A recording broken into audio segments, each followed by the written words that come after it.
Hello everyone, आज हम discuss करेंगे basic accounting terms. First is capital expenditure. Capital expenditure क्या होता है? Any expenditure which is incurred in acquiring और increasing the value of fix asset is term as capital expenditure. मतलब कि capital expenditure हम उन खर्चों को कहते हैं जो हम अपने बिजनेस के लिए कोई भी नई मशीनरी परचेज करते हैं या बिल्डिंग परचेज करते हैं या फर्नीचर परचेज करते हैं, उनको करने के लिए जो हम खर्चे करते हैं उसको बोलते हैं हम कैपिटल एक्सपेंडिचर। और इसका बेनिफिट हमें लॉन्ग पीरियड तक मिलता रहेगा। लाइक एज हम कोई भी गुडविल परचेज करते हैं या पेटेंट खरीदते हैं, हम एक बार तो उसको बिग अमाउंट में अपना एक्सपेंस करके मतलब कि खर्चा करके खरीद लेते हैं, बट हमें उसका बेनिफिट लॉन्ग पीरियड तक मिलेगा अपने बिजनेस में। और इससे क्या होगा, हमारे बिजनेस की अर्निंग कैपेसिटी, इनकम भी इंक्रीज होगी, मतलब कि हमें इसका प्रॉफिट मिलेगा आने वाले सालों में। तो उसको बोलते हैं हम कैपिटल एक्सपेंडिचर। मतलब कि जो खर्चे हम बहुत कम करते हैं, कभी कभी करते हैं और पर करते बड़ी अमाउंट में हैं, उनको बोलते हैं हम कैपिटल एक्सपेंडिचर। जैसे कि हम फिक्स एसेट्स परचेज कर ली या कोई भी गुडविल या पेटेंट कर लिया, तो उसको बोलते हैं हम कैपिटल एक्सपेंडिचर। समझ आया? मतलब कि ऐसे खर्चे जो हम कभी कभी करते हैं पर बड़ी अमाउंट में करते हैं और उसका बेनिफिट हमें लॉन्ग पीरियड में मिलेगा, मतलब लॉन्ग पीरियड तक मिलेगा हमें उसका बेनिफिट, उसको बोलते हैं capital expenditure. Next is revenue expenditure. Any expenditure the full benefit of which is received during one accounting period is term as revenue expenditure. Revenue expenditure इसके अपोजिट है।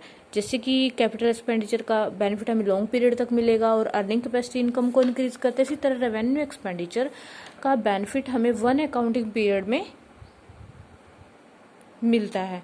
और ये खर्चे भी वन अकाउंटिंग पीरियड में होते हैं, इनका हमें पूरा बेनिफिट मिलता है।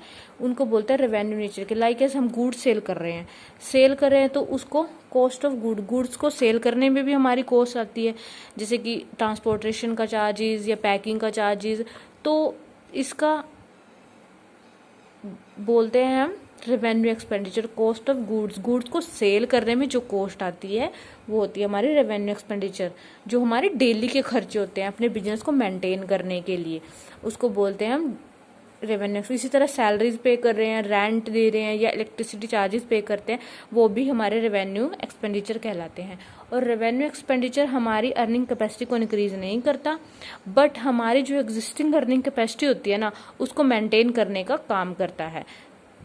उसको बोलते हैं हम रेवेन्यू एक्सपेंडिचर, जो शॉर्ट पीरियड में ही हमें बेनिफिट प्रोवाइड करते हैं। Next is deferred revenue expenditure. There are certain expenditure which are revenue nature. ये ऐसे खर्चे होते हैं जो रेवेन्यू नेचर के होते हैं, but the benefit which is likely to be derive over a number of years. But हमें इनका बेनिफिट एक साल के अंदर नहीं मिलता।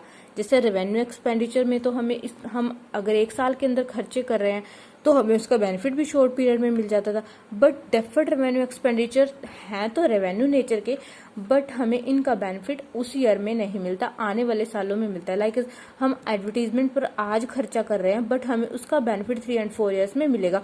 लाइक हमने 1 लाख रुपए एडवर्टीजमेंट पे खर्चा कर दिया, तो हमें 3-4 सालों में जाके उसका बेनिफिट मिलेगा।